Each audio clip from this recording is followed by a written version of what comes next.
Like I said before, this is just a great lesson in the history of rock and roll. Rick's just been around so much, and that's where we're doing it like this. We're chopping it up in different segments. Um, you actually did some work with MFU. Yeah. Discuss that with us. How'd you get in contact with Scott Through Bill Breitenbach. He sent me a line, and he called me up and said, "There's a band coming up to record, and they want to know if you could play on a track." And I said, "Sure." So it was in Freeport, right? Right. Did I bring an amp that day? Yes, you did. I don't think you remember quite well what happened that day. No, I was. I got to tell this story. I have to. Rick comes in, and him and this guy, his buddy Andy, they come in, and we're set up, and it's upstairs in the coop, what used to be the coop, and we blast through 20 songs. Yeah. We did, Junkie Business. We did a bunch of doll stuff and a lot of our own stuff. Well, come the end of the day, we got ready to leave. Well, Rick's carrying his amp down the steps because you had to go up these steps to get to the studio. So Rick's coming down the steps. I'm already down at the bottom, and all I hear is and there he is laying at the bottom of the steps. And I'm like, I just came to New York and killed one of my fucking heroes. I just killed Rick Rivets. But after that, I had the New York Dolls book, and Rick signed it for me, and then we headed off. We've been very close ever since. Yeah. Very close. We traveled all over with each other. Yeah. Got lost in Jersey. Yeah. Same spot every time. Yep. Well, you got to make like 3 rights to make a left. Over there, so it's very easy to get lost over there. Man. That was the night. That's the nightmare. That part. You get off the bridge. Yeah. No, but with I heard them and I said, "Wow, this is the kind of band that I could get into." And Scott was really cool. The other two were a little strange.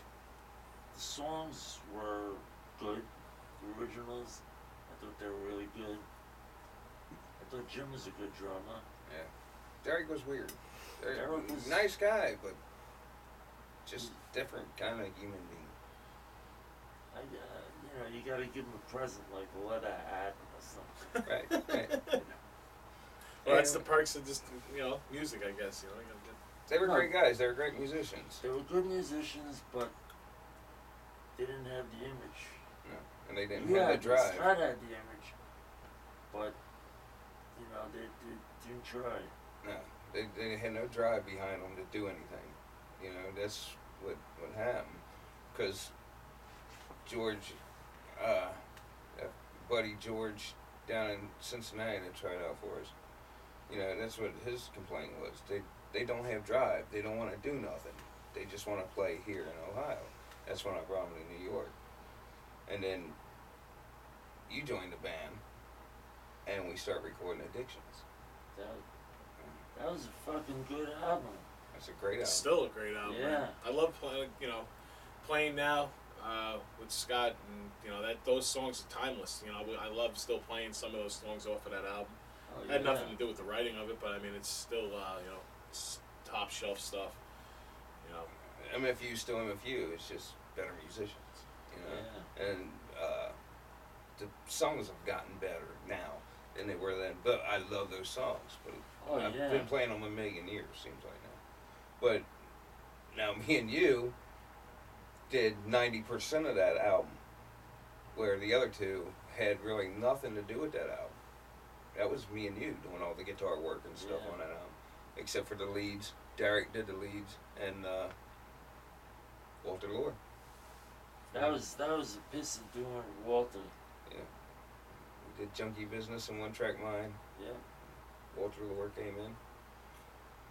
Me, him, and Rick did all the background vocals. I got the picture of the three of us at the mic. Yeah, so do I. And we had a great time. That was a good album. And what projects now? You know, are you working on anything at this point? Are you looking to do stuff, or? We just did. We did like 26 songs, covers. We did Citadel by the Stones. Midnight to 6 by the Pretty Things.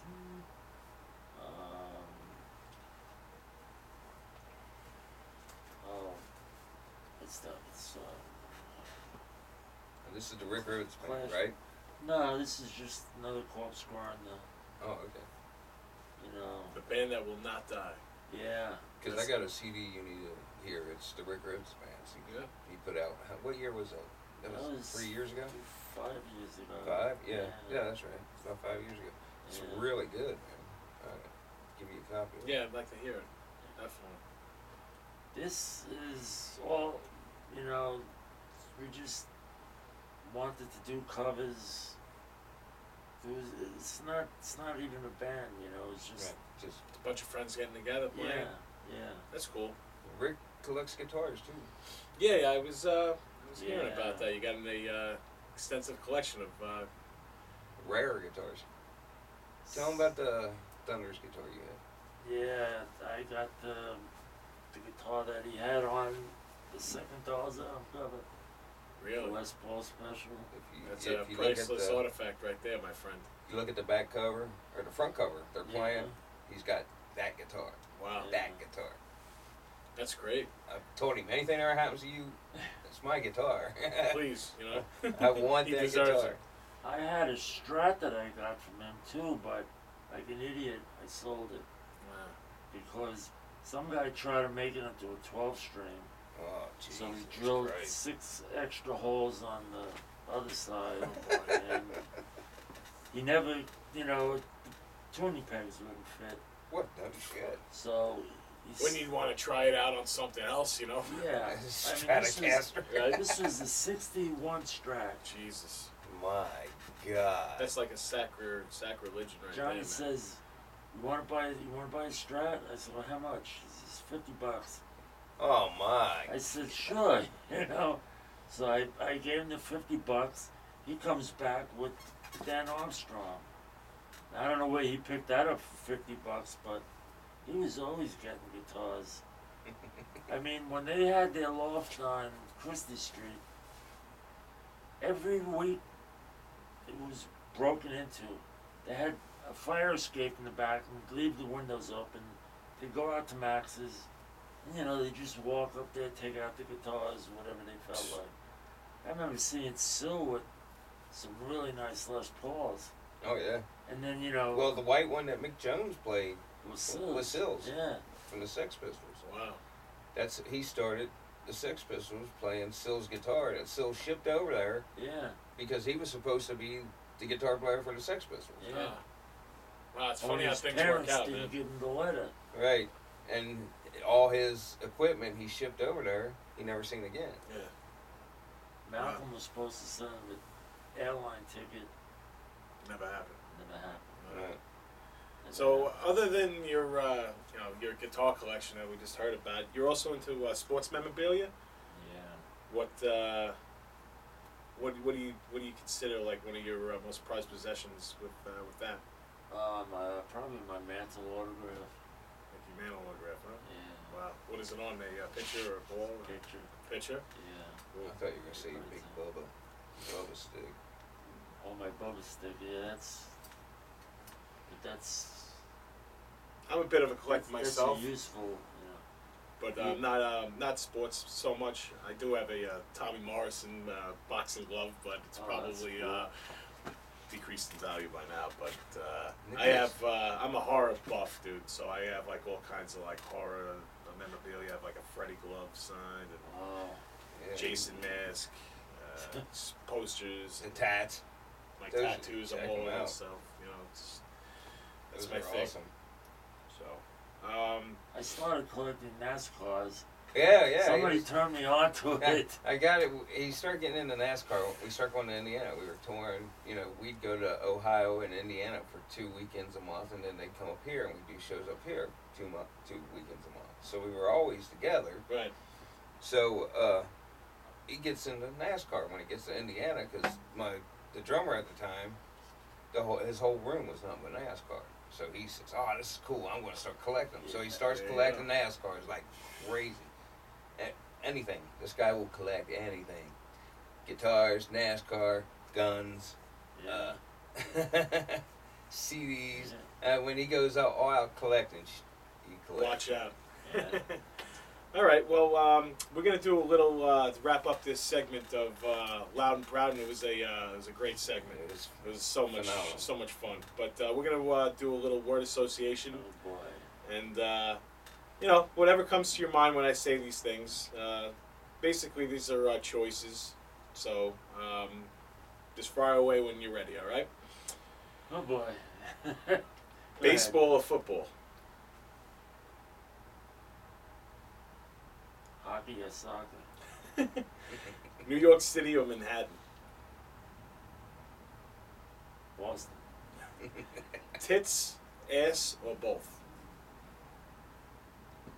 Pussy. New England or Manhattan clam chowder? Calamari. The Ramones or Clash? Ooh. Stooges. 70s or 80s punk? 60s punk. Bela Lugosi or Boris Karloff?